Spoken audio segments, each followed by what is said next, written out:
Exit root রাখে না। আন্দোলন যখন করে তখন বেরোনোর পথ রাখে না। ও জানে না কি কনসিকুয়েন্স হবে, যা ইচ্ছে হবে তখন দেখা যাবে। হ্যামলিনের বাঁশিওয়ালা, সে বাঁশি বাজিয়ে যায় আর অজস্র ইঁদুর আর সে পেছনে পেছনে দৌড়য়। সেটা কিন্তু হ্যামলিন কখনো পেছন দিকে তাকিয়ে দেখতো না যে আমাকে কে ফলো করছে কে করছে না। এখন কি হয়েছে, মানে আমরা চাইলেই কালকে মিডিয়ার একটা ইভেন্ট করার জন্য মমতা আন্দোলনটা করবে না।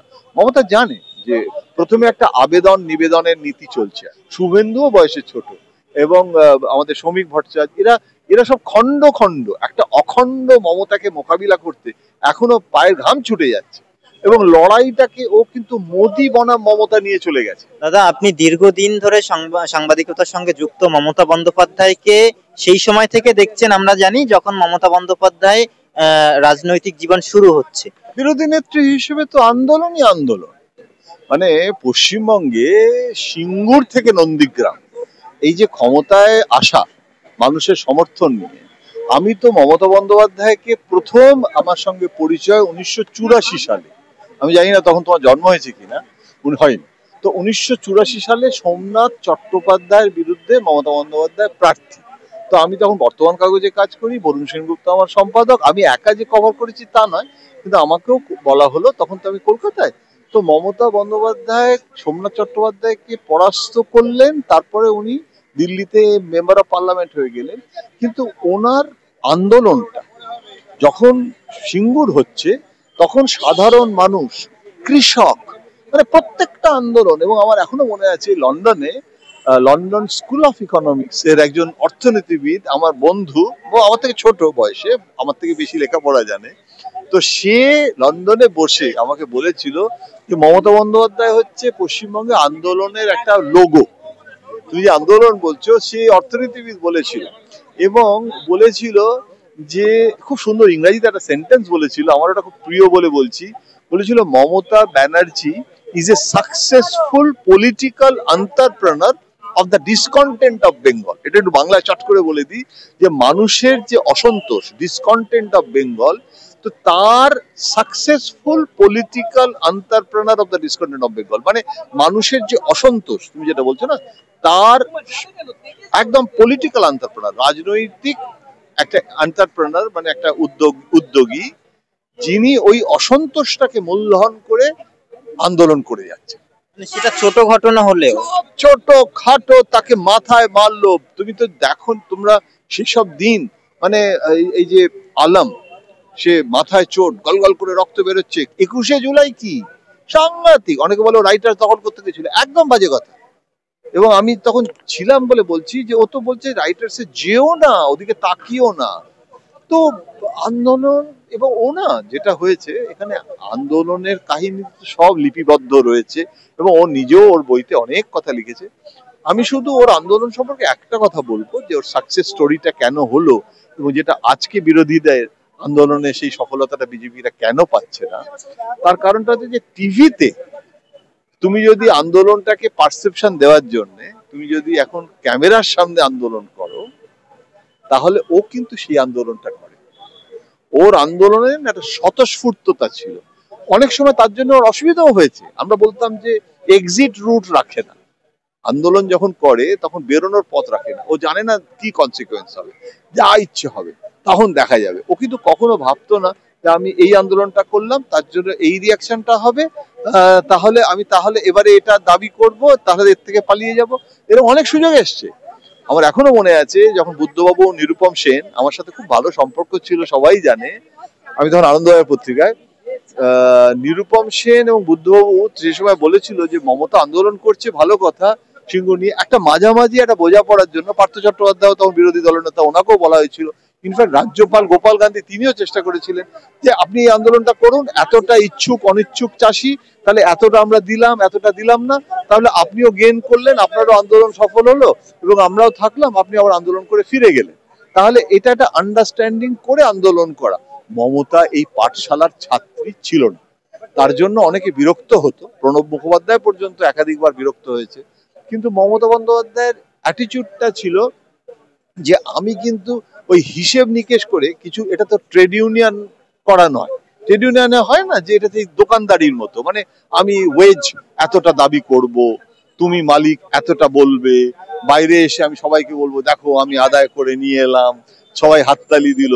হ্যাঁ, মমতা কিন্তু এই যে পলিটিক্সটা এটা কখনো করেন, তার ফলে অনেক সময় ক্ষতিগ্রস্ত হয়েছে, অনেক সময় গেন হয়েছে, কিন্তু মানুষ কি আমি দেখেছি, আমরা তখন লিখতাম একটা কথা যে ওই একটা ছিল না যে হ্যামলিনের বাঁশিওয়ালা, সে বাঁশি বাজিয়ে যায় আর অজস্র ইঁদুর আর সে পেছনে পেছনে দৌড়য়।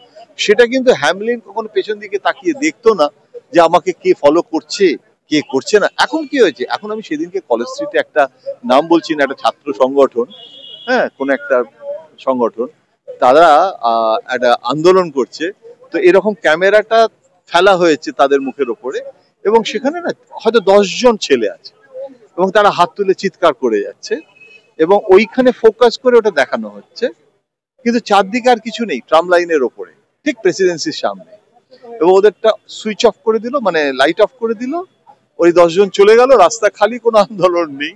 কিন্তু টিভিতে সেটা যদি শুধু দেখানো হয় ওই সিলেক্টেড ক্যামেরার যেটা ছবি, তাহলে মনে হবে বিরাট আন্দোলন হচ্ছে, সে ঘেমে নিয়ে একটা 10টা মুখ শুধু, কিন্তু আসলে তো তারপরে ওরা যেই সরে গেল বাস ট্রাম যেরাম চলছে চলছে। সুতরাং এই জিনিসটা কিন্তু মমতা বন্দ্যোপাধ্যায় আন্দোলন ছিল। দাদা, আপনি হ্যামলিনের বাঁশির কথা বলেছেন, বাঁশি বাজানোর জন্য তো একটা জোরের দরকার হয়। মমতা বন্দ্যোপাধ্যায়েরও বয়স হয়েছে, আপনার কি কোথাও গিয়ে মনে হয় যে মমতা বন্দ্যোপাধ্যায় আর সেই আন্দোলনের বাঁশিটা বাজাতে পারেন না? কারণ তিনি টুইট করে বলছেন যে এই রাজ্যে 28 জন মানুষ এসআইআর এর ভয়ে, এসআইআর এর কারণে মারা গিয়েছেন, বিএলও মারা গিয়েছেন, মমতা বন্দ্যোপাধ্যায় ক্ষোভ প্রকাশ করেছেন। যখন মমতা বন্দ্যোপাধ্যায় কারো মাথায় চোট লাগতো তখন এত বড় আন্দোলন করতেন যে শাসক দলের কাঁপুনি ধরে যেত, আপনিও সেই উদাহরণ দিলেন। কিন্তু এখন তার বিরোধী রাজনৈতিক দল বিজেপি, তাদের আঙ্গুলি হলো না এসআইআর হচ্ছে, সেটা মমতা বন্দ্যোপাধ্যায় বলছেন, অথচ তিনি শুধুমাত্র টুইটে ক্ষান্ত থাকছেন, শুধুমাত্র একটা মিছিলে পদযাত্রায় ক্ষান্ত থাকছেন। মমতা বন্দ্যোপাধ্যায় কি বাঁশি বাজাতে ভুলে গেছেন? আগের মমতা বন্দ্যোপাধ্যায় কি আর নেই? না, আমি এখানে একমত হতে পারলাম না, কেননা মমতা বন্দ্যোপাধ্যায়ের বয়স, মমতা বন্দ্যোপাধ্যায় এতদিন ক্ষমতায় থাকার পর, মমতা বন্দ্যোপাধ্যায় এখনো, সবসময় আমার তো উল্টো মনে হয় যে উনি মুখ্যমন্ত্রী অথচ রাজ্যে ন্যারেটিভ গুলো ঠিক করে দিচ্ছে ও, এবং লড়াইটাকে ও কিন্তু মোদি বনাম মমতা নিয়ে চলে গেছে। বিহারে কি হচ্ছে, বিহারে কিন্তু হিন্দি বলয়ের সঙ্গে যুক্ত, জয় শ্রীরাম পলিটিক্স এর সঙ্গে ওরা যুক্ত। আমাদের কিন্তু বাঙালি র্যাডিক্যাল বাঙালি, অ্যান্টি দিল্লি বাঙালি খুব খায়। সুভাষ বোস করেছে এবার গান্ধীজির বিরুদ্ধে, আমাদের দেশে রাজ্যে যারা ওই স্বাধীনতা সংগ্রামী তারা সব থেকে বেশি ব্রিটিশ বলতো টেররিস্ট। আমাদের উগ্রপন্থী রাজনীতি বিনয় বাদল দীনেশ থেকে ক্ষুদিরাম, ভয়ের চোটে 1911-তে ব্রিটিশ দিল্লিতে ট্রান্সফার করে গিয়েছিল। আমাদের মধ্যে কিন্তু বাঙালির মধ্যে একটা র্যাডিক্যালিজম আছে, সেই র্যাডিক্যালিজমটা মমতা কিন্তু ডিএনএ তে আছে। এবং এখনো এই যে বিএলওদের বিদ্রোহ, এটা তো বিহারেও হতে পারত, হয়নি তো। এখানে বিদ্রোহটা যে হচ্ছে, প্রত্যেকটা 33খানা চিঠি লিখে ফেললো, এক একটা করে আত্মহত্যা, এক একটা করে মৃত্যু। আরে বাবা, রাহুল গান্ধী নির্বাচন কমিশনের এই ভোট চুরি নিয়ে এত সোচ্চার, যেদিনকে প্রেস কনফারেন্স করলো বিহারে ইলেকশন কমিশন সেদিন সে বিদেশে। তো মমতা বন্দ্যোপাধ্যায় কি এখন এই ভোটের সময় গিয়ে ছুটি কাটাতে কখনো যেতে পারে?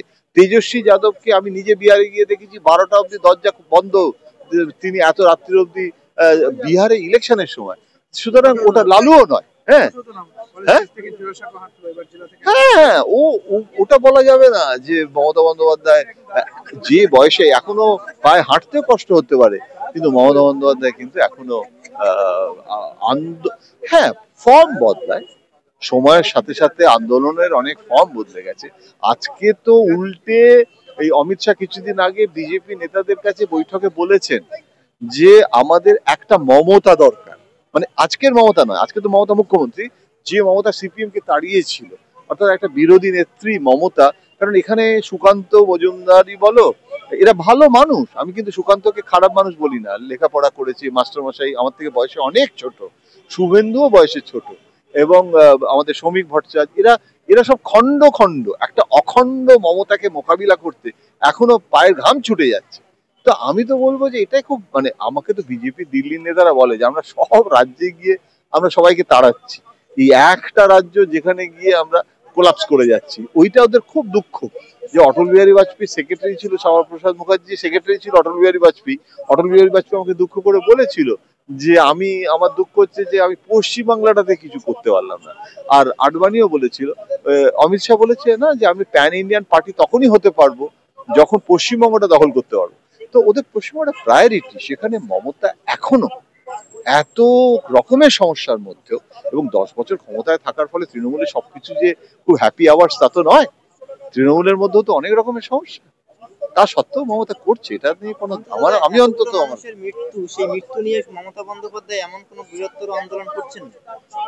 কোনটা মৃত্যু? এতগুলো মানুষের মৃত্যু হয়েছে এসআইআর আতঙ্কে, এইটাই যদি 2011 সালের আগে হতো, হাইপোথেটিক্যালি যদি আমরা ধরে নিই মমতা বন্দ্যোপাধ্যায় বিরোধী দলের নেত্রী, এরকম এসআইআর এর বিরোধিতা করছেন তিনিও, এবং এতগুলো মানুষ মারা গেছে। আমার নিজের ধারণা এখন যে চিঠি চাপাটি বা যে বিদ্রোহ নির্বাচন কমিশনের সাথে, এটা আরো বাড়বে, ইন্টেন্সিফাই হবে, এবং যে আন্দোলনটা তুমি বলছো সেই আন্দোলনের ক্ষেত্র প্রস্তুত হচ্ছে এখনো, মানে মানে কি বলবো, ফিল্ম আবিবি বাকি হ্যাঁ।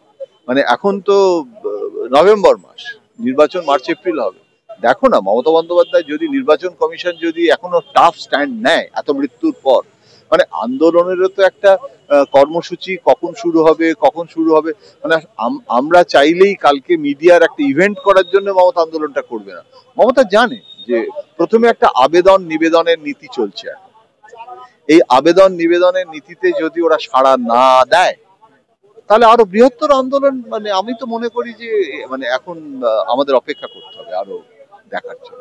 একটা শেষ প্রশ্ন, মমতা বন্দ্যোপাধ্যায় 4 তারিখ যখন এসআইআর শুরু হয়েছিল সেদিন রাস্তায় নেমেছিলেন, মতুয়াদের একটা ক্ষোভ রয়েছে এসআইআর নিয়ে, সেই বনগাঁ মতুয়া অঞ্চলে মমতা বন্দ্যোপাধ্যায় রাস্তায় নামছেন, অভিষেক বন্দ্যোপাধ্যায়ও থাকছেন, এই দুটো বিষয়কে কতটা মানে আপনি পয়েন্ট দেবেন 10-এর মধ্যে? আমি মনে করি শান্তনু ঠাকুর সব থেকে দুশ্চিন্তায় আছে এই মুহূর্তে। তার কারণটা হচ্ছে যে কুচবিহার থেকে বনগাঁ 77টা যে বিজেপির এমএলএ হয়েছে সেসব এইসব জায়গাতেই, এই সীমান্তবর্তী জায়গাতে। তো বিজেপি এই যে এসআইআর করছে, এটা শুধু মুসলমানরা বাদ যাবে, হিন্দুরা বাদ যাবে না তা হবে না। আমি তো জানি 3টে বিজেপির এমএলএ এর নাগরিকত্ব প্রশ্ন উঠতে যেতে পারে বাংলাদেশি অরিজিন নিয়ে তাদের। সুতরাং এটা না খুব বিপদের ব্যাপার, এবং মতুয়াদেরকে অ্যাড্রেস করা, এই যে অনশন হলো, অনশন থেকে তোলা হলো, তারপরে মমতা বন্দ্যোপাধ্যায় যাচ্ছে, মানে আমি মনে করি, আমি বরং তুমি যে বলছিলে যে মমতাকে আন্দোলনের মমতা, এখন কিন্তু মমতা কিন্তু সেই আন্দোলনের মমতা শুধু নয়, এখন কিন্তু মমতা আরো অনেক, তার স্ক্রিপ্ট এখন অনেক ম্যাচিওর। এখন কিন্তু মতুয়াদেরকে কখন কিভাবে এই ভোটটাকে করতে হবে, মমতা এখন অনেক বেশি হিসেব করে, এটা একটা মারাত্মক মানে ব্রিলিয়ান্ট মুভ। এবং মতুয়ারাই এখন ফ্রাস্ট্রেটেড, যে মতুয়াদের জন্য প্রধানমন্ত্রী বাংলাদেশে চলে গেছিলেন,